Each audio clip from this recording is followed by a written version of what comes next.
మీ business ఏదైనా మీ ఊర్లో promotion చేయాలంటే అది సుమన్ టీవీతోనే సాధ్యం. ఇప్పుడే సంప్రదించండి. నమస్తే, వెల్కమ్ టు సుమన్ టీవీ. ఆంధ్రప్రదేశ్లో ఎన్డీఏ కూటమి ప్రభుత్వం ఏర్పడిన తర్వాత తొలిసారిగా జూలై నెలలో పెన్షన్ల పంపిణీ కార్యక్రమం ప్రారంభమైంది. ఇందులో భాగంగా అన్నమయ్య జిల్లా వ్యాప్తంగా కూడా జూలై 1న ఉదయం 5:30 గంటల నుండే జిల్లా వ్యాప్తంగా పెన్షన్ల పంపిణీ కార్యక్రమాన్ని సచివాలయ సిబ్బంది ప్రారంభించారు. ఇందులో భాగంగా పీలేరు నియోజకవర్గంలో పీలేరు ఎమ్మెల్యే కిషోర్ కుమార్ రెడ్డి ఆధ్వర్యంలో పెన్షన్ల పంపిణీ కార్యక్రమం చేపట్టారు. చంద్రబాబు నాయుడు ఎన్నికల ప్రచార సమయంలో ఇచ్చిన హామీల్లో భాగంగా ప్రతి పెన్షన్దారునికి 3,000 రూపాయల నుండి 4,000 రూపాయలకు పెంచుతూ, అలాగే మే, జూన్, జూలై 3 నెలలకు సంబంధించి అదనంగా మరో 1000 చేరుస్తూ, జూలై 1వ తారీఖున 4,000కు అదనంగా మరో 3,000 చేరుస్తూ 7,000 రూపాయలు పెన్షన్ను పంపిణీ చేశారు. ఈ సందర్భంగా పెన్షన్దారులు సంతోషం వ్యక్తం చేశారు.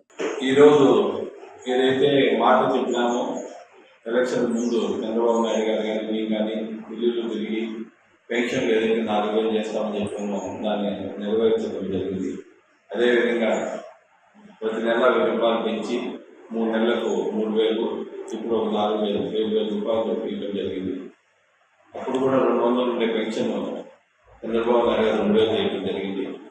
అది కూడా ప్రజలందరికీ తెలుసు. ఇప్పుడు ఖచ్చితంగా 200 ఉండేదాన్ని 4,000 రూపాయలు పెన్షన్ చేయడం జరిగింది. హ్యాండిక్యాప్కి అయితే పూర్తిగా 15,000 చేయడం జరిగింది. కాబట్టి మిగతా హామీలు ఏవైతే ఉన్నాయో అవన్నీ కూడా ఖచ్చితంగా నెరవేరుస్తాం.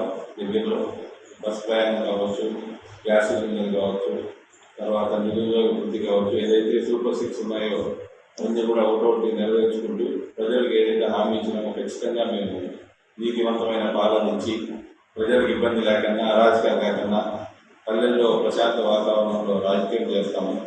వాళ్ళలాగా వైసీపీలాగా పనికిరాని పనులు చేసి ఈరోజు మిథున్ రెడ్డి కానీ ఆయన పెద్దిరెడ్డి రామచంద్ర కానీ చేసిన అరాజకాలకు వాళ్ళే అనుభవిస్తున్నాం.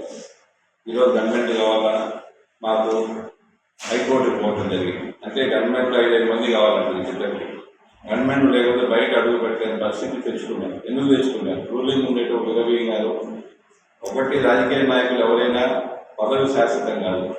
మనం పదవి ఉండేటప్పుడు 10 మందికి సేవ చేయాలి తప్ప మనము విచ్చలవిడిగా ప్రవర్తించి ఈరోజు ఈ స్థాయికి తెచ్చుకున్నారు. ప్రజలకు బుద్ధి చెప్తున్నారు ఎక్కడికి పోయినా కూడా. కాబట్టి మేము 5 ఏళ్ళు అపోజిషన్లో ఉన్నాం. తెలుగుదేశం అధికారంలో లేకపోయినా ప్రజల బలంతో మేము తిరిగిన వారు. మేము గవర్నమెంట్ కావాలని అడిగించలేదు, ప్రభుత్వాన్ని హైకోర్టుకు పోయింది లేదు. అంటే మేము ఎల్లప్పుడూ ప్రజలతో ఉండే రాష్ట్ర ప్రజలు కానీ గమనించాలా ఏ విధంగా పెద్దిరెడ్డి రామచంద్ర మిథున్ రెడ్డి ఆ రోజు ప్రవర్తించిన 5 సంవత్సరాలు ఇప్పుడు ఏ విధంగా వాళ్ళు ఇబ్బంది పడుతున్నారో ప్రజలంతా వైసీపీ నాయకులు గుర్తుపెట్టుకోవాలి. కాబట్టి నేను కూడా తెలుగుదేశం పార్టీ కార్యకర్తలకు, నాయకులకు మనం కూడా అవకాశం ఇచ్చినారు ప్రజలు. మనం దాన్ని సద్వినియోగం చేసుకొని ప్రజలకు నీతివంతమైన పాలన ఇచ్చి పల్లెల్లో దౌర్జన్యాలు లేకుండా వీలైతే మనం సహాయం చేయాలని కోరుకుంటూ సేవలు. సార్వత్రిక ఎన్నికల సందర్భంగా తెలుగుదేశం పార్టీ జాతీయ అధ్యక్షులు, అప్పటి ప్రతిపక్ష నాయకులు నారా చంద్రబాబు నాయుడు గారు ఇచ్చిన సూపర్ 6 పథకాలతో పాటు ప్రజలకు ఎన్టీఆర్ భరోసా, వృద్ధులకి, వికలాంగులకి, పూర్తి అంగవైకల్యం కలిగిన వాళ్ళకి అందరికీ కూడా 3,000 నుండి 4,000 రూపాయల పెన్షన్ ప్రతి ఒక్కరికి పెంచుతామనేటువంటి హామీ ఇచ్చారు.